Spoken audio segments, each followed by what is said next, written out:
Okay, so it's 2025. Here are the things that I think you should think about when you are kicking off a new year. So this is talking to you, the person who's been thinking about investing, got cash in the bank, but can't get yourself to actually take that step. Let me tell you something. If you've got £100,000, £200,000, whatever the money is in the bank sitting, you think you are rich because you've got £100,000 sitting in the bank. Let me tell you something. If inflation is around 10% at the moment, or what the declared number is around 2-3%, but you go to the shop, it is not 2-3%. You know, it's not probably not 10%, but you're not far off it. So, but let's, for the sake of argument, say it's 10% this year. So that means your £100,000 next year is actually only worth £90,000. So unless you are finding investments that are paying over 10%, your money in the bank sitting there is actually devaluing, worth less money than what it was worth a year ago.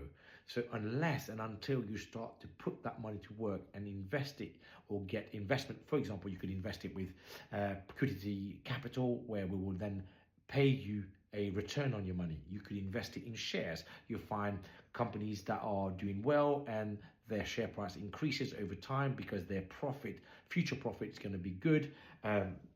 Your money will increase. You can also look at bond yields, but bond yields now are not 10%. They are a lot less. Government bonds are a lot less, but maybe some corporate bonds you might have a look at.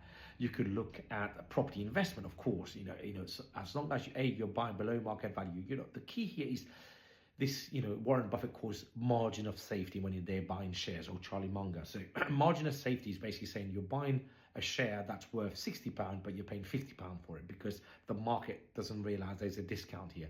The same thing I've been doing here over the last 25 years is buying below market value properties, adding value to it, and then now we're teaching people how to recycle that money out, and that's what you should be doing. So please, if you're sitting on cash, don't sit on cash. Please make some decisions. Look at investing your money. Look at building your passive income. Look at how you can actually exit this life of taking salary from somebody else. Because I tell you what, when the going gets tough, that salary goes. The average person, they say in the UK, is 3 to 4 months or 3 to 4 paychecks away from being homeless. Look at your own circumstances. Check out how much your cost of living is, your mortgage, your bills. If kids in private school, gym membership, you add them all up together and think about how much do you actually have to have if the worst comes to the worst and you have to work for 6 months. How much of a runway have you built for yourself? Do you have other income coming in? Do you have enough savings to help you basically bridge that financial gap if it happens to you? So I see things going on at the moment with the technological revolution, AI taking on a lot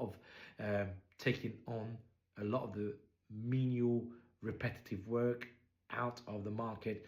At some point, a lot of jobs will be culled. I'm not talking about today. I'm talking in the next 2, 3, 5, 10 years from now. But you've got to start thinking longer term. Don't think for tomorrow. Think in 10 years from now, 15 years from now. Start to prepare your investment for that period of time. So if you're not thinking long term, this is where you're going to come up short, because you're thinking today, you're thinking tomorrow, but you're not thinking in 15 years time, 20 years time, whenever you start to retire. But the worst thing you can do right now or ever is to sit on cash. Cash is the least efficient way of investing your money because it's devaluing just by the sheer inflation rate each year.